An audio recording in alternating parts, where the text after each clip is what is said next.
Dear students, the topic of today's lecture is energy flow in ecosystem. Before going to the energy flow in ecosystem directly, let us remind what energy is. Energy has been defined as the capacity to do work. Energy exists in two forms, potential energy and kinetic energy. Potential energy is the energy at rest, that is, the stored energy capable of performing work. Kinetic energy is the energy of motion, that is, free energy. The source of energy required by all the living organisms is the chemical energy of their food. The chemical energy is obtained by the conversion of the radiant energy of sun. The behavior of energy is described by two important laws of thermodynamics. First, the first law of thermodynamics. This states that the amount of energy in the universe is constant. It may change from one form to another, but it can neither be created nor destroyed. Light energy can neither be created nor destroyed as it passes through the atmosphere. It may, however, be transformed into another type of energy such as chemical energy or heat energy. These forms of energy cannot be transformed into electromagnetic radiations. Now let us come to the second law of thermodynamics. It states that the non-random energy, that is the mechanical energy, chemical energy, radiant energy, cannot be changed without any degradation into heat energy. The change of energy from one form to another takes place in such a way that a part of energy assumes waste form, that is, in the form of heat energy. In this way, the transformation, the capacity of energy to perform work is decreased. Thus, energy flow from higher level to lower level. The fundamental concepts of the thermodynamics are the most important natural laws that apply to all biological or ecological systems. Ecosystems and organisms are open, non-equilibrium thermodynamic systems that continuously exchange energy and matter with the environment to decrease internal entropy but increase external entropy, thus conforming to the laws of thermodynamics. Now, let us come to the energy flow in ecosystem, how the energy flows. All ecosystems maintain themselves in a characteristic dynamic state. They are kept going by the energy flows through the biotic components and by the circulation of materials like nitrogen, carbon, water within and outside the system. Thus, energy flow in the ecosystem is important to maintain an ecological balance. The flow of energy from producers to consumers is called as the energy flow. The levels through which energy passes from one group of organisms to the other is known as the trophic level. So, the ultimate source of energy is the sun. Solar energy is trapped by the producers and synthesizes food by the process of photosynthesis. A part of the energy is stored within the plants. The remaining energy is utilized by the plants in their growth and development. This stored energy is transferred to the primary consumers when they feed on the producers. This energy is further passed on to the secondary consumers when they feed on the primary consumers, and so on. In the energy flow process, two things become obvious. First, there is one way along which energy moves, that is unidirectional flow of energy. The energy captured by autotrophs does not go back to the sun. The energy that passes from autotrophs to herbivores does not revert back. And as it moves progressively through the various trophic levels, it is no longer available to the previous levels. Thus, due to unidirectional flow of energy, the system would collapse if the supply from the primary source, that is the sun, is cut off. Secondly, there occurs a progressive decrease in energy levels at each trophic level, which is accounted largely by the energy dissipated as heat in metabolic activities. This energy loss at each trophic level is quite significant. The number of trophic levels is restricted as the transfer of energy follows 10% law. That is, only 10% of the energy is transferred to each trophic level from the lower trophic level. Hence, there are usually not more than 4 to 5 trophic levels. Beyond this, the energy available is negligible to support an organism. Energy flow consists of the following concepts: food chain, food web, and ecological pyramids. The transfer of energy from the source in plants through a series of organisms by eating and being eaten constitutes the food chain. At each transfer, a large portion of energy is lost in the form of heat. In nature, there are two general types of food chain.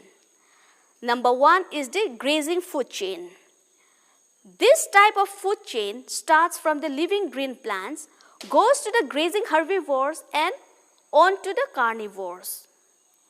Ecosystems with such type of food chains are directly dependent on an influx of solar radiation.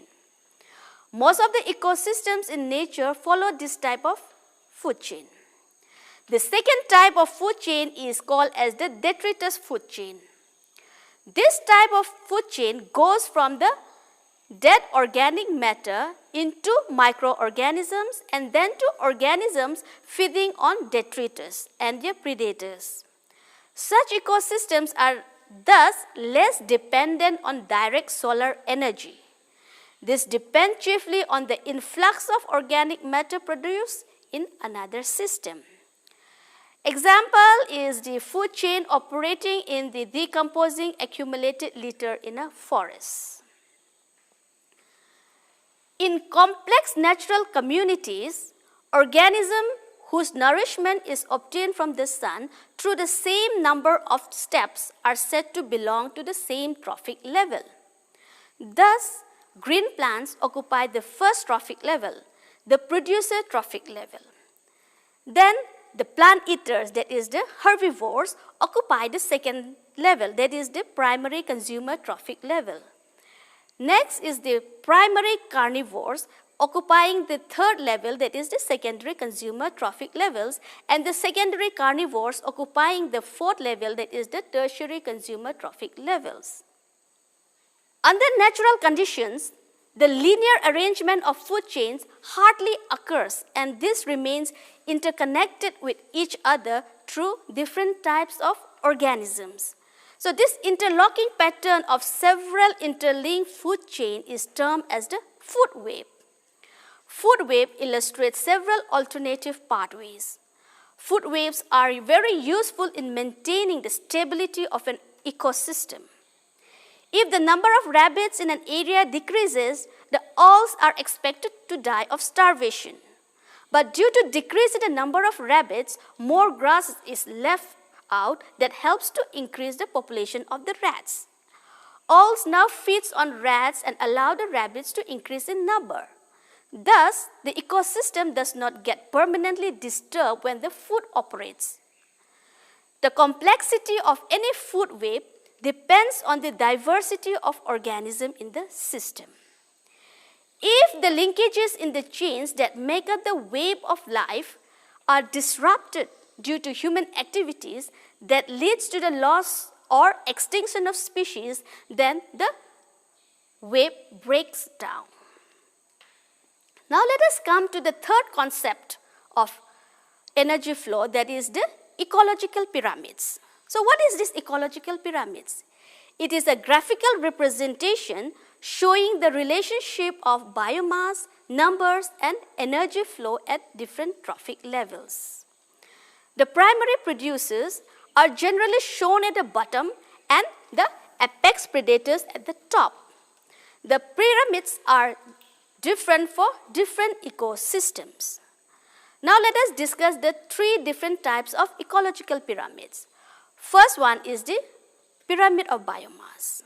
The pyramid of biomass shows the amount of biomass, living or organic matter present in an organism, present per unit area at each trophic level.